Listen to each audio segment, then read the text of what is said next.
Some people think that this scene is too much and gratuitous, and I get that. But I disagree, and I think it's necessary. This is something that the alchemist had to deal with. This is his story. And what's the point of asking the player to empathise if we're going to gloss over what happened?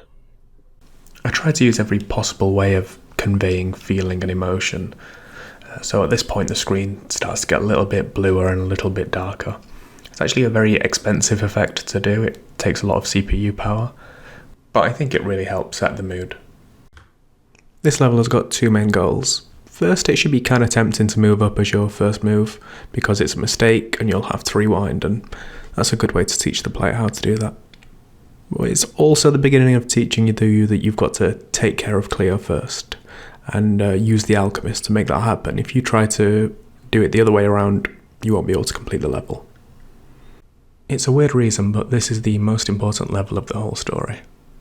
In all the levels up until now, if you try to save the alchemist first, the level becomes impossible to complete. You have to take care of Cleo first. But now the story changes and they drift away from each other, so that stops being true. The first time I demoed this, it was like a massive sigh of relief. Subconsciously, almost everybody tries to take care of Cleo first. They've internalised that game mechanic, and like the alchemist, they're actively trying to take care of Cleo. And that's there to bring the player emotionally closer to the characters. When you know you can just lock in the alchemist straight away, but leave Cleo to fend for herself, the level actually isn't that hard. This is definitely the hardest puzzle in this story. But I think that's a good thing. I think you should oscillate between easy and difficult, and there's nothing totally weird here. You know how to use all of these individual elements. It's just a matter of thinking about the solution. So this is an important story beat, and I really like the mechanic. Because of what's happened in the story, Cleo now moves in the opposite direction to the alchemist rather than the same. The crazy thing is that in a normal puzzle game, you'd be thinking like, okay, how can I milk this mechanic for 50 levels? But in photographs, it's just this, just here. And then we throw it away and we never use it again. Which is a lot of work because I have to write that code. But it's also very freeing because you can do stuff that otherwise you wouldn't be able to do in a game because it wouldn't be good value. With this clue, we reveal Claire and Cynthia's true motivations. In general, the athlete is the most polarizing of stories. Some people thinking she got what she deserved, and some people who think she's just a kid who succumbed to pressure from all sides. I think everyone agrees that Claire and Cynthia are the baddies here, right? Their motivations are selfish, and a lot of people get angry when they get to this point in the game. As we finish the train through the night level, there's a dual purpose to this colour change. Obviously the main one is going from night to day, but we don't actually just turn off the darkness, we overshoot a little bit and make everything 10% brighter and yellower than it should be. This is to reflect Jane's optimism. She's had some struggles, she's worked really hard on her training, and now it's time to pay off. And I love this little bit of environmental storytelling. The scoreboard's never had to show a perfect 10 before, and it isn't able to, so somebody's gone and stuck a post-it note on to make it work. I was really happy with how the foreshadowing turned out in this picture. Claire is in the background, not looking too pleased, but it's also not too obvious. The athlete puzzles are some of the simplest in the game, but took the longest to make out of all 5 stories.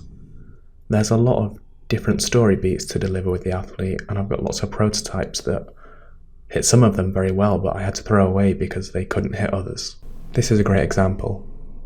In the first few levels we had Jane's dives be a little bit more impressive than Claire's and Cynthia's, but now they start to overtake her and Jane gets the kind of boring looking dives where Claire and Cynthia get the good ones. I think this level and its companion puzzle up next are the most important of this story. There's all this interesting stuff going up at the top of the screen, but you can't access it. You have to do an average dive and just barely scrape in.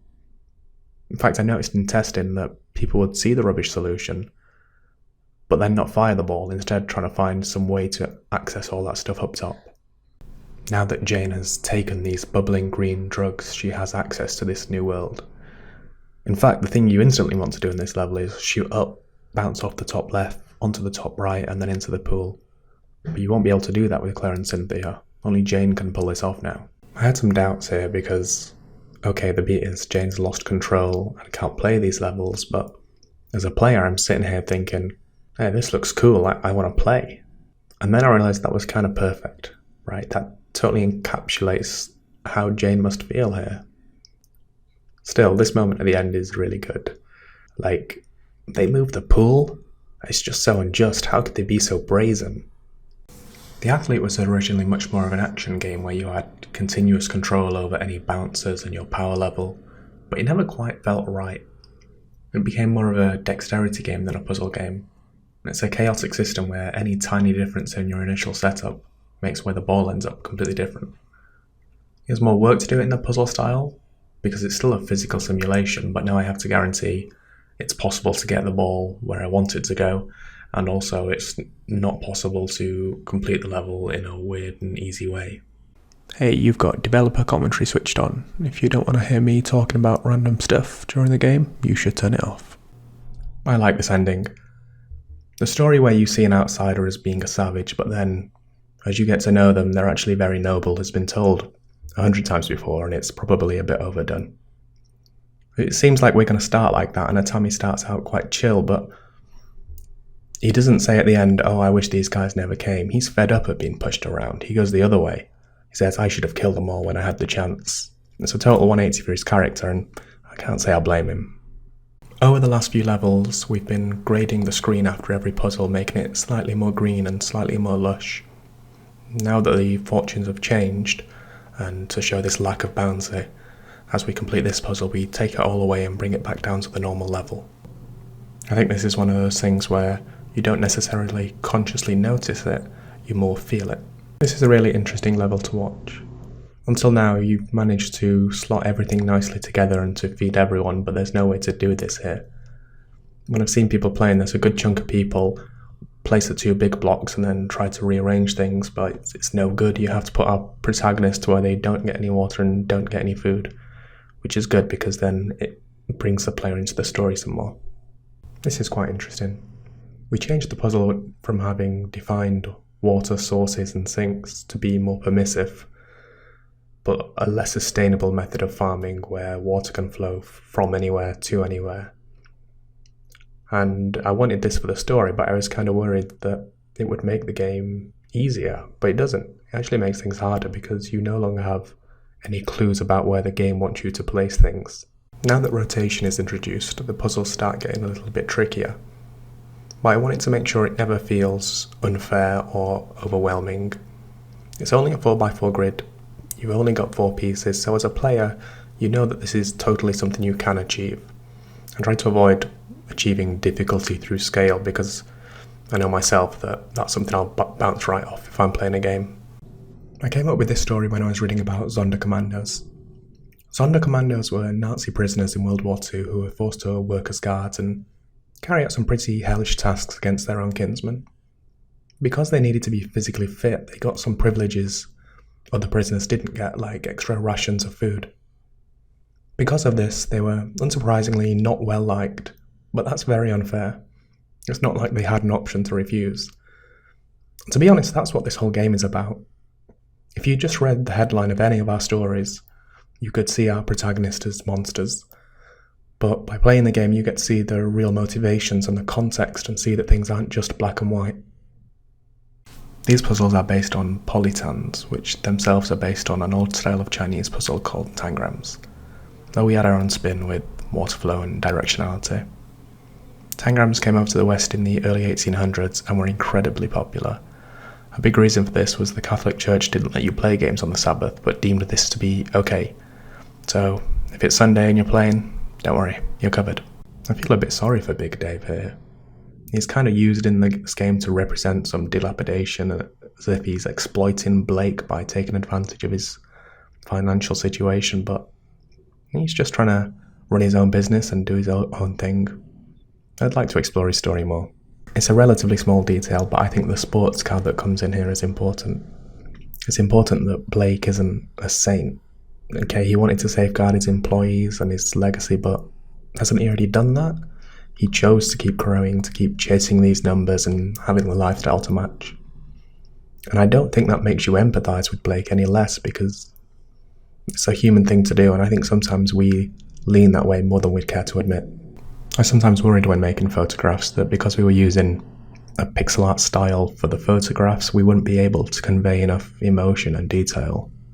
But I said to Octavia in this picture that I wanted to show that Blake's a bit cut up about this whole situation, but Jones understands and he's quite sympathetic, and I think he delivered and it really shows through, so I was very happy with that.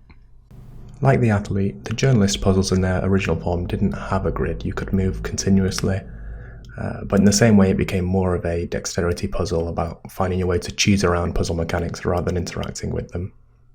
With the grid you can at least reason at a glance about what sort of stuff might happen. And I find that happens whenever I'm designing a puzzle game. I go in with an idea of how I want it to be, but then you've got to follow the fun, you've got to follow what makes it work, and if you end up not where you expected to end up, that's fine. This story is all about legacy and duty, so it takes place over a long period of time, and I had to find ways to show that, so that's why we have dates at the top right of the puzzle. Once you're running more than one line, we can make mistakes and have to rewind, but now they're dates, it's trickier because earlier on we showed players to use these yellow dots to rewind, and now we've got rid of them and it's a bit confusing. So my solution was basically for the next 5 levels, I have all possible solutions or possible mistakes hard-coded into the game. So I can watch for when you make that mistake and I can say, oh no, here's the thing you need to press to rewind now. It's not perfect, but it did the job. Some of the most fun I had with this game was coming up with these clickbait tabloid-style headlines for the Daily Hate. Somehow they managed to simultaneously be a caricature and too on the nose, and equally something you could see in tomorrow's paper. When the paper was The Uplift, it was all about forming positive connections. And now it's changed to the Daily Hate, it's about forming negative connections, but also about destroying the positive connections that you worked to build, which I think is a good metaphor for how Blake's sort of undoing the good he's done. This is an important level for the story. We kind of break our own rules because we have a node connected to itself, but we're seeing Jones protected by this wall of positivity, walls we created in the first half of the game.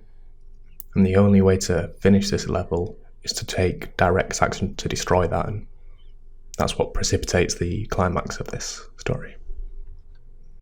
One of my original designs for the journalist was a small word search where you'd have to find and remove certain emotions, and if you did it right, you'd clear the board and that was your goal.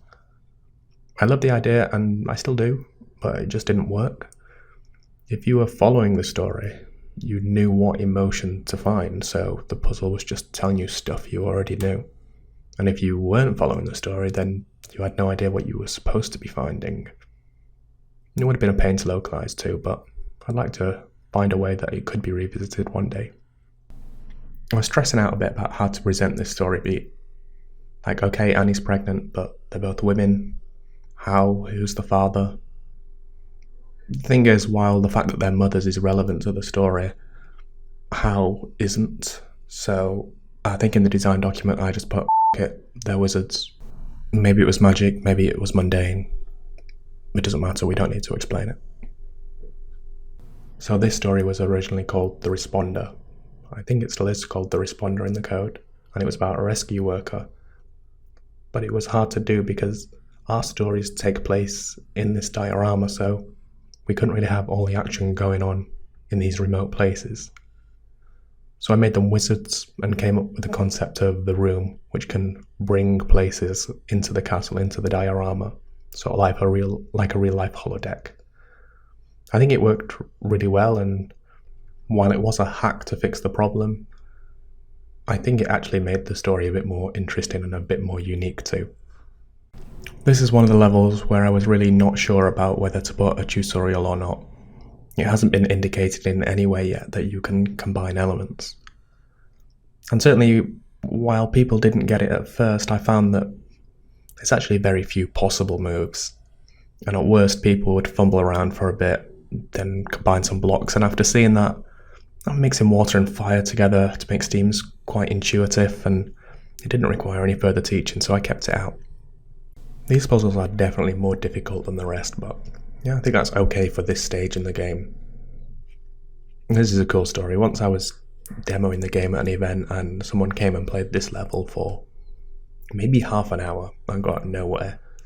And she left and came back about 6 hours later. I put the game into debug mode, reloaded to where she left off, and she got it within a couple of minutes. She just needed to let it marinate a bit. This certainly isn't the most subtle bit of gameplay storytelling, but it's very effective. Instead of just saying, well, I tried and it didn't work, we add some burden of labour to the player to get there. They have to make multiple fruitless moves onto the grid trying to make something happen when it just can't, to mirror what Jewel is trying to do in the story for Gabriel. I know it's a little thing, but I really like how Octavi did the sprite for our antagonist here. I think it's easy just to dismiss him as the bad guy, but this little sprite doesn't present him as quite malicious.